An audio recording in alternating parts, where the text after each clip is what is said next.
नमस्कार, मैं पंडित अमित अवस्थी मृत्युंजय हरिद्वार से आपका स्वागत करता हूं, आपका अभिनंदन करता हूं। मेरे प्रिय साथियों, हम लगातार जो है ज्योतिष में और वास्तु में चाहते हैं कि ज्यादातर लोगों को सामान्य ज्ञान तो प्राप्त हो ही जावे। इसके लिए हम लोग बड़ी मेहनत से YouTube पर वीडियो अपलोड कर रहे हैं और आप लोग इन वीडियो को देखिए और लोगों से और जानकारी साझा करने के लिए इसे फॉरवर्ड भी करिए। जो लोग लाइव जो है क्लासेज अटेंड करना चाहते हैं, हमारे साथ कोर्सेज करना चाहते हैं, वो लोग संपर्क कर सकते हैं। उनके लिए आप ये समझ लीजिए कि बहुत ही ज्यादा करियर में आगे ग्रोथ मिल जाएगी उनको। तो आप लोग वीडियो देखिए, कैसा लगता है कमेंट में अवश्य लिखिए। प्रिय साथियों, आज देखिए हम लोग जो है पावर ऑफ शेप्स जो है इससे स्टार्ट करने जा रहे हैं, क्योंकि वास्तु में आप ये समझ लीजिए आकृति का अपने आप में बहुत बड़ा महत्व है। कोई भी आकृति यदि है तो आप ये समझ लीजिए उस आकृति का एक महत्व अवश्य है।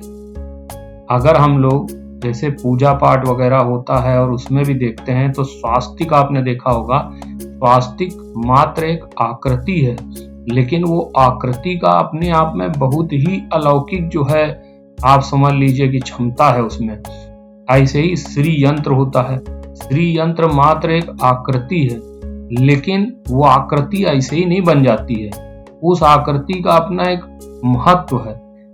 यही सब आकृतियां जो हैं आप ये समझ लीजिए कि वास्तु शास्त्र को दर्शाती हैं और ये एक यंत्र के प्रकार कार्य करती हैं। यंत्र जो है उसमें क्या होता है, उसमें भी तो एक आकृति होती है और उसी आकृति को आप ये समझ लीजिए कि एक जगह जब स्थित कर दिया जाता है तो उस तरीके की वहां ऊर्जा निकलने लगती है और आप वो यंत्र भी कार्य करने लगता है।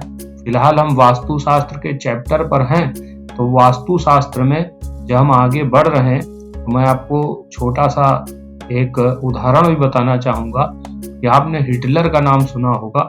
तो हिटलर जो था उसने उल्टा स्वास्तिक जो है वो उपयोग किया था एक बार।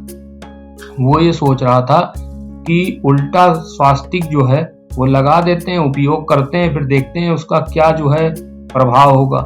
तो उसने शत्रुओं का तो शमन किया, लेकिन शत्रुओं के साथ में हिटलर का भी शमन कर दिया। हिटलर भी जो है वो समाप्त हो गया। तो इस प्रकार से प्रत्येक जो है आकृति का हमारे जीवन में बहुत बड़ा जो है आप समझ लीजिए कि प्रभाव है, और हम लोग इसी प्रभाव को जो है वो समझेंगे। 5 तत्व जो होते हैं वो आप समझ लीजिए कि इसमें देखे जाते हैं। 5 तत्वों से ही हमारा शरीर बनता है और वही 5 तत्व हमें प्रभाव डालते रहते हैं शरीर में अलग अलग भिन्न भिन्न प्रकार से, और उन सभी का प्रभाव जो है वो हमारे मानव जीवन में पड़ता रहता है। तो आइए अब हम लोग दूसरी स्लाइड देखते हैं कि उसमें क्या है। ये वास्तु की आपको प्रारंभिक जानकारी अब हम शुरू करने वाले हैं। तो वास्तु आप ये समझ लीजिए कि एक ऐसी विद्या है जिसमें एक ऐसे क्षेत्र का निर्माण हो सके जिसमें जो ऊर्जा है वो ऊर्जा जो है उसको आप समझ लीजिए समन्वय हो, जिसको कहते हैं। तो इस तरीके का जो है जब हम लोग कोई प्लॉट वगैरह बनाते हैं, कोई जमीन का चुनाव करते हैं, तो हर बात का गहराई से अध्ययन करना चाहिए कि जब हम जमीन चुन रहे हैं तो किस प्रकार की है। बाकी जब निर्माण सामग्री आ जाती है तो आकाश दिशाओं का चुनाव किया जाता है बाकायदा, और ऊर्जा क्षेत्र देखा जाता है कि इस प्लॉट में जिस जमीन पर हम ये कुछ भी निर्माण करने जा रहे हैं वहां ऊर्जा कैसी है। आध्यात्मिक शक्तियां जो हैं उनका समन्वय देखा जाता है कि वो किस प्रकार से होगा। ज्योतिष पदार्थ ऊर्जा के बीच जो संतुलन है वही स्वस्थ जीवन और पूर्ण आनंद जो है वो व्यक्ति को देता है। जैसे जैसे व्यक्ति जो है आप देखोगे कि बहुत प्रभावशाली यदि व्यक्ति आपको नजर आ रहा है तो निश्चित रूप से वो अच्छे स्थान पर ही निवास करता होगा, तभी वो प्रभावशाली हो सकता है, तभी उसके विचार प्रभावशाली हो सकते हैं। आप ये समझ लीजिए वास्तु में जो है वो डायरेक्शन, जिसको दिशा कहते हैं, उन दिशाओं का बहुत बड़ा जो है आप समझ लीजिए कि रोल रहता है। वास्तु की अगर हम बात करें तो मुख्य रूप से 10 दिशाएं होती हैं, आप ये समझिए। और बाकायदे आप ये समझिए कंपास के द्वारा आप जो है ये जांच तक कर सकते हैं कि किस दिशा में कैसा क्या निर्माण करना है और कैसा हो रहा है। 22.5 डिग्री जो है आप समझ लीजिए कि दिशा में मतलब जो है इनका मानक होता है कि 22.5 डिग्री की ये दिशा बनी है। तो 10 दिशाएं मानी गई हैं, आप ये समझ लीजिए। 8 दिशाएं तो हो ही गई, 4 दिशा तो हम सबको पता ही है, उन 4 के बीच में एक एक दिशा होती है, तो उससे 8 दिशाएं हो जाती हैं। फिर जो है वो आकाश और पाताल की एक तरीके की दिशा जो आप समझ लीजिए खड़ी खड़ी देखी जाएगी, तो 2 दिशाएं वो हो जाती हैं। तो इस प्रकार से 10 दिशाओं का निर्माण जो है वो हमारे शास्त्रों में लिखा हुआ है। बाकी एक वास्तु पुरुष जो है उसका चित्र जो है हम लोग देखते हैं, ऐसा बताते हैं कि वास्तु पुरुष जो है उसको उल्टा करके लिटा दिया जाता है। और आप ये समझ लीजिए कि पूरे प्लाट का जो ये चित्र बना हुआ है एक तरीके से, तो आप ये समझिए कि पूरे प्लाट में ऐसे ही आपको समझना पड़ेगा कि मतलब अच्छी जो है दिशा कौन सी है, क्या है। तो ये सारा जो है स्लाइड में दिया हुआ है, एकदम से आपको नहीं समझ में आएगा, लेकिन क्या है कि धीरे धीरे करके आपको ये जो मैं वीडियो बना रहा हूँ ये केवल आपके सामान्य ज्ञान के लिए ही बना रहा हूँ, या आप लोग सामान्य ज्ञान हो सके। ये ऐसा नहीं है कोई कि आपको ये कोर्स एक तरीके का बन गया है, ऐसा नहीं है। आपको सामान्य अध्ययन होता रहेगा इसका। और बाकी आप पॉज करके अगर कुछ चीजें नोट करना चाहते हैं, देखना चाहते हैं, आप वीडियो को पॉज कर सकते हैं, देख सकते हैं। ये कथा के अनुसार है कि मत्स्य पुराण में लिखा हुआ है कि आप ये समझ लीजिए, उसके अनुसार ये लिखा है कि ये जन्म के साथ ही तीनों लोकों को खाने के लिए प्रविष्ट हुआ था, और भगवान शिव के पसीने से जो है ये आप समझ लीजिए कि वास्तु पुरुष का जन्म हुआ था, आप ये समझ लीजिए। और जितने भी देवता थे वो सारे भयभीत हो गए थे, तो 45 देवताओं ने इसको जो है धरती पर उल्टा स्थापित कर दिया था, और इसको वास्तुदेव का पूजन के नाम दे दिया कि ये वास्तुदेव हैं, और इनको उल्टा स्थापित कर दिया ताकि ये विपरीत प्रभाव ना डाल सके। लेकिन फिर भी जब हम लोग मान लीजिए कोई मकान बनाता है, प्लॉट लेता है, और अगर उसमें वास्तु पुरुष का पूजन नहीं किया गया विधान से, और अगर उसको वास्तु के हिसाब से अनदेखा किया गया है, तो आप समझिए जीवन भर जो है आप ये समझ सकते हो कि कष्ट वहां बने ही रहते हैं। बहुत से लोग एक ही मकान में रहते हैं और वो मकान बाद में बिक तक जाता है, लेकिन जीवन में चैन नहीं है, जिसको कहना है कि व्यक्ति बड़ा परेशान रहता है, आप ये समझिए। इस प्रकार से स्लाइडें बदल रहा हूं मैं, आप लोग वीडियो को पॉज करके देख सकते हो, रोक सकते हो, कोई ऐसी बात नहीं है। और ये केवल एक जनरल अवेयरनेस ही है कि वास्तु देवता के विषय में हम बता रहे हैं और प्लॉट के विषय में बता रहे हैं। आप लोग एकदम से ऐसा नहीं है कि पूरा वीडियो देख रहे हो या पूरा सीख जाओगे, लेकिन काफी कुछ तक आपको कम से कम जागरूकता तो आएगी।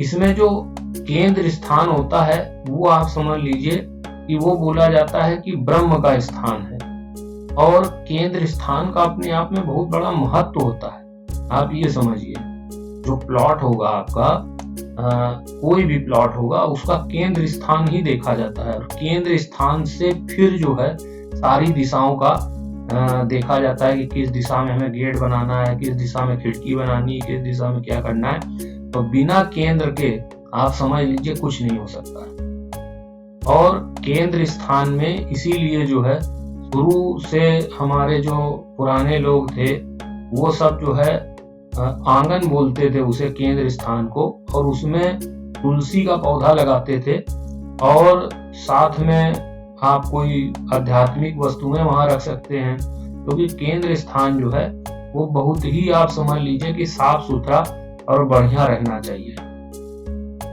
तो इस प्रकार से जो है हम लोग जो है जानने का प्रयास करते हैं।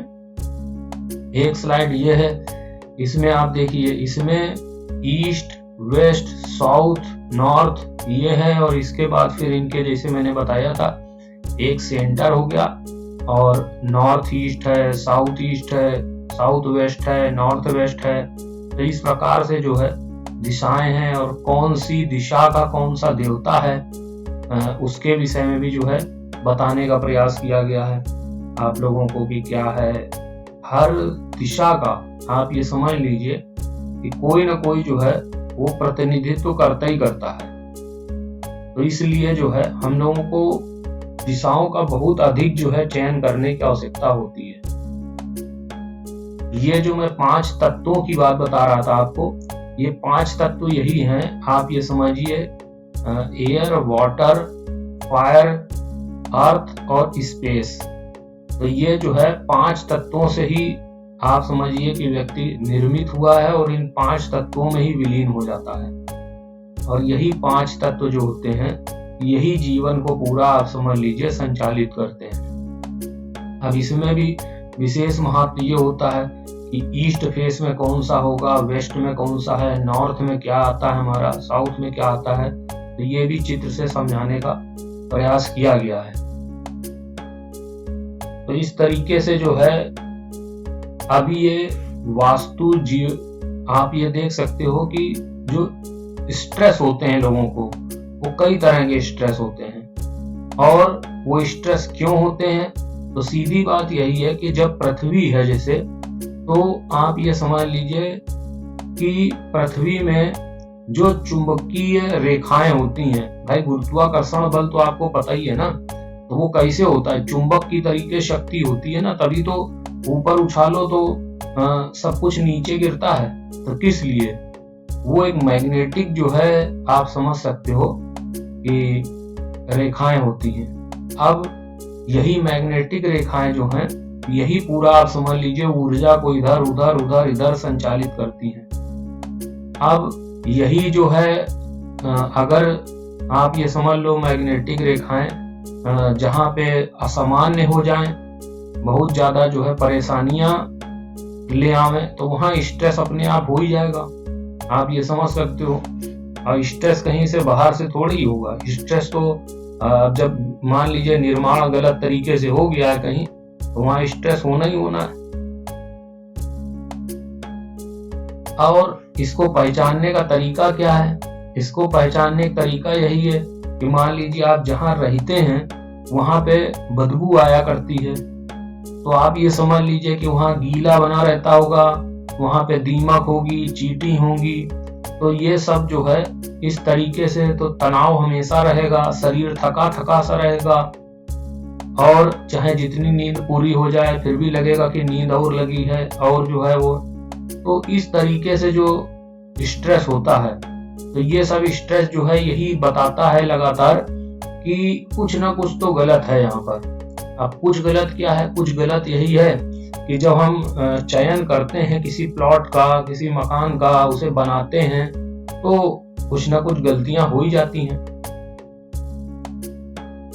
तो इस तरीके से जो है कई स्लाइडें हैं हमारे पास, जो लगातार जो है आप देखोगे, समझोगे, और कि किस तरीके से जो है इसका उपचार होता है, आगे चल के हम वो भी बताएंगे आपको। फिलहाल मैं अब इस वीडियो को ज़्यादा लंबा नहीं बढ़ाना चाहता हूँ। मैंने आपको जो है बेसिक जानकारी दी है। बेसिक जानकारी यही है कि आप ये समझ लीजिए कि हमारे जीवन में दिशाओं का बहुत ज़्यादा जो है महत्व है, साथ साथ 5 तत्वों का बहुत महत्व है। तो आप जब वास्तु के विषय में किसी को भी बताएंगे या समझेंगे और घर का निर्माण करने चलेंगे, तो आपको ये अवश्य ध्यान रहेगा कि प्लॉट है, अब प्लॉट में हम जब बनाने जा रहे हैं तो इसका केंद्र बिंदु कहाँ है। जब आप केंद्र बिंदु में जा करके खड़े होगे तो आपको सब पता चल जाएगा कि ये किस तरीके का निर्माण यहाँ पर हो सकता है। तो आज हम लोग जो है ज्यादा लंबी बात नहीं करते हैं। देखिए स्लाइडों में तो अलग अलग चीजें लिखी रहती हैं और वो उस तरीके से नहीं, आप केवल मेरा वीडियो सुनिए, उसमें आपको बहुत कुछ जो है क्लैरिटी मिलती जाएगी। तो आज हम लोगों ने जो चैप्टर अपना किया वो यही किया कि 5 तत्व जो हैं हमारे शरीर में भी हैं, जिससे हमारा शरीर का निर्माण हुआ, और यही 5 तत्व जो हैं आप ये समझ लीजिए कि आगे हम लोग जो बातचीत करेंगे वास्तु की, उसमें भी प्रयोग होंगे। फिर चुंबकीय बल की हम लोगों ने बात करी। तो सबको पता है कि अर्थ में जो है चुंबकीय शक्तियां होती हैं, चुंबकीय रेखाएं होती हैं, वो अपनी तरफ जो है खींचती हैं किसी भी चीज को। अब ऊर्जा मान लीजिए कोई निगेटिविटी है तो वो निगेटिव, अगर आपका मकान अच्छे से नहीं बना हुआ सारी चीजें, तो वो नकारात्मक ऊर्जा खींच लेंगी। अगर पॉजिटिव एनर्जी है बाहर तो वो पॉजिटिव एनर्जी खींचेंगी। तो वो निर्माण किस तरीके से आपके मकान का हुआ वो बहुत बड़ी बात है। तो बाकी तो ये अभी छोटा सा चैप्टर है, बाकी हम लोग आगे जो है क्रमशः अलग अलग वीडियो में समझते जाएंगे कि क्या और बेहतर हो सकता है। अगर मकान बाई चांस गलत बन गया है तो उसका क्या उपचार है, उसको कैसे बिना तोड़े फोड़े सही किया जा सकता है, पॉजिटिव एनर्जी कैसे आती है, वास्तु में और क्या क्या जो है वास्तु में प्रयोग होते हैं। तो वो सारी बातें हम लोग आगे करेंगे। फिलहाल मैं अब इस वीडियो को यहीं तक रखना चाहता हूँ। आप सभी लोगों ने वीडियो देखा, काफी कुछ आपने समझा होगा, अच्छा लगा होगा आपको। तो हम लोग अब आगे बढ़ते हैं। आप लोगों को अच्छा जो वीडियो लगा है आप लोग फॉरवर्ड भी कर दीजिए। तो वीडियो आपने देखा, अच्छा लगा होगा आपको, और बड़ी मेहनत से वीडियो बनाया गया है। अच्छा लगा है तो इसे फॉरवर्ड जरूर करिए। जय शनिदेव।